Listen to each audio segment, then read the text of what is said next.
Mismo, I will look at the complaint and I will talk to the chairman of ethics. Magandang Discuss. araw mga kababayan. Kung si Kimbo ay tahimik lang, involvement sa delivery po ng mali-malitang pera sa kanyang bahay, abay todo deny naman po ang ilan sa mga kongresista na napangalanan. At sa Senado, todo deny itong si Ping Lacson, ilalong-lalo na po itong si Tuta Soto. Pero bago yan, huwag kalimutan i-like ang video ito mga kababayan natin. Unahin natin itong si Kimbo. Kitang-kita po na mismo sa bahay ni Kimbo ay idiniliver itong mali-malitang pera. Pero sa ngayon ay hindi pa rin ito nagsasalita at kagaya ng inaasahan po natin, karamihan po ng mga kongresista at senador na involved ay dinideny ang kanilang involvement at sinasabing hindi sila nakatanggap ng mali-malitang pera. At isa dyan, siyempre si Ping Lacson at itong si Tuta Soto. Sinasabi niya pa, baka hanapan daw po siya ng kanyang asawa sa mali-malitang pera.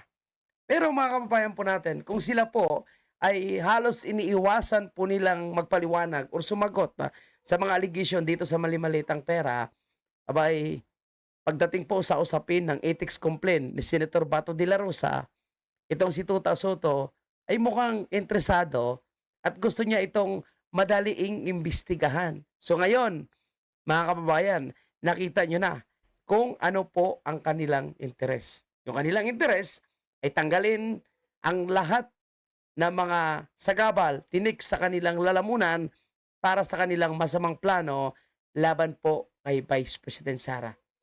At pagtakpan ang lahat na kasindikatuhan na ginagawa po ng gobyerno ni Marcos Jr. at ang kanyang mga kasamahan, kasabwat sa napakalaking sindikato ngayon sa gobyerno natin. Tandaan natin ang sinasabi po ng mga Marines, ang mastermind ay si Bongbong Marcos. Ang sinasabi po sa flood control project, si Bongbong Marcos ang pinakautak ng corruption. Ang sinabi po ni Winnie Monzon, 40 years after mapatalsik ang isang diktador magnanakaw na si Marcos Sr., na ulit ang isa sa pinakamalaking malala na pagnanakaw sa ating bansa. Dito naman kay Marcos Jr. At mga kababayan, magparihong pamilya, Marcos Romualdez ang nangyayari pa rin. After 40 years, ika nga, mga kababayan natin. So, pariho. No? Gustong patahimikin ang mga nagsasalita, gustong tanggalin ang opposition.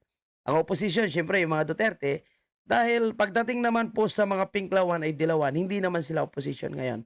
Kasi mantakin mo, yung manok nga ng mga pinklawan at dilawan na si Leni Robredo, parang magiging isa ngayon sa tatakbong president under the Marcos leadership.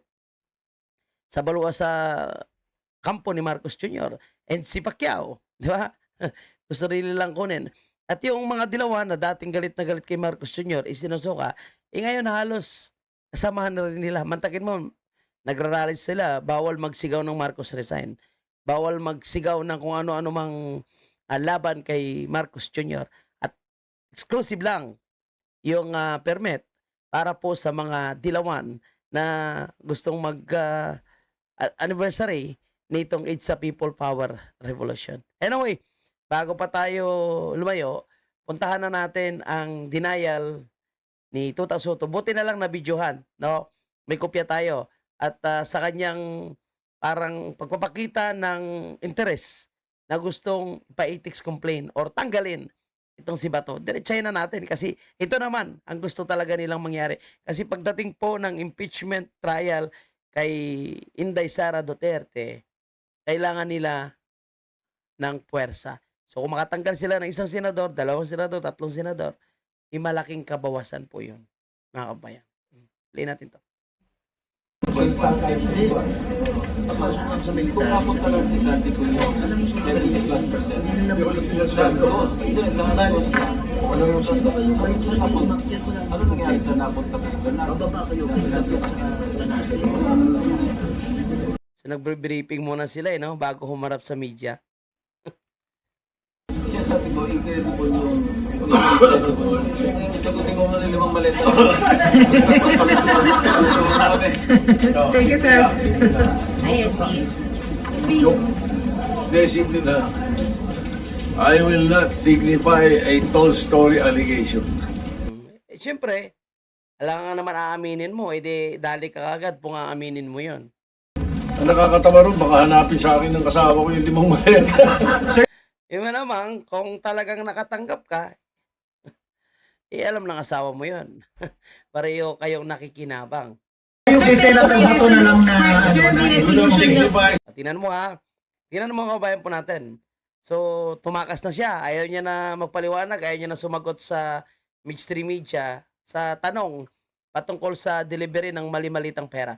Pero nung tinanong siya tungkol kay Bato, bumalik. So, nagpapakita na mas interesado siya sa ethics complaint ni Senator Bato de la Rosa.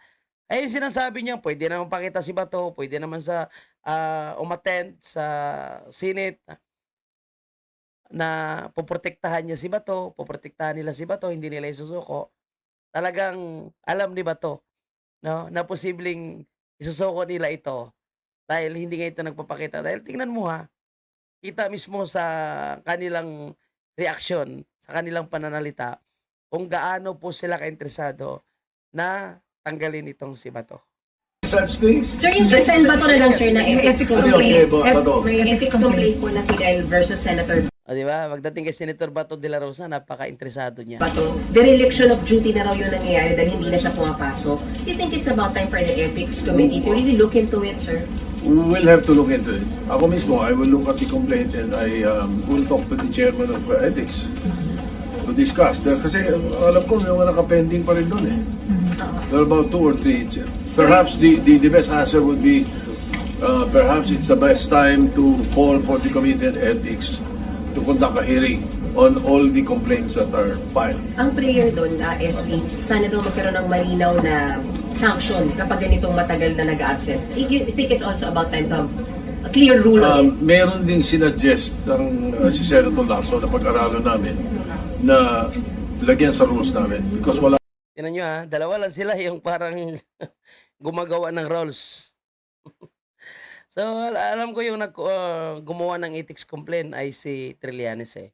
Kung hindi ako nagkamali kasi nakaraan sa mga interview ni Trillanes, sinabi niya na magpa-file siya ng ethics complaint kay Senator Bato de la Rosa. So, baka nga si Trillanes, mukhang hindi ko lang masyado na balitaan kung sino yung nag-file. Pero kung sinasabing may mga nakapinding na ethics complaint laban kay Senator Bato de la Rosa, malalaman naman natin yan kung kasama po si Trillanes sa complainant yan. So kung kasama si Trillanes sa complainant, alam niyo na po, it's another propaganda, it's another, strategiya nila para mabawasan po yung Duterte supporters sa Senado. So kaya yung mga sinasabi, medyo mahihirapan na kaming ma-impeach si Sara. Hindi ka panipaniwala yon. Kasi alam naman natin na gumagalaw pa rin sila dyan sa House of Representatives. Gumagalaw pa rin sila. Gusto nilang pakalmahin yung galit na taong bayan. Kaya gumagawa sila ng kasinungalingan ngayon para sabihin lang na hindi daw nila may impeach si Sara. Yung mga taga House of Representatives. Pero tingnan natin kung totohanin nila. Tingnan natin kung talagang hindi nila i-impeach si Sara. So kung hindi nila i-impeach si VP Sara, pagdating sa House of Representatives, patunay lang na kinakabahan na rin sila sa pagdeklara ni Vice President Sara. Pero kung i-impeach pa rin nila si Vice President Sara sa House of Representatives, patunay lang na talagang naglabas na naman ng pera itong si Bongbong Marcos para tanggalin ang ating Vice Presidente. So, siyempre yung challenge dyan dito po sa Senado. Kung ano yung aksyon nila, ano yung gagawin nila para matanggal itong ating Vice Presidente. Pero ako naniniwala na hindi po papayagan yan ng taong bayan. Mismo yung Panginoon hindi papayag na mga mananaig itong mga masasama at napakasinungaling na mga kalyado nitong si Bongbong Marcos. Anyway, marami pa tayong pag-uusapan pero hanggang dito na lang muna. Huwag kalimutan i-like and share ang video ito. Maraming salamat po and God bless Pilipinas.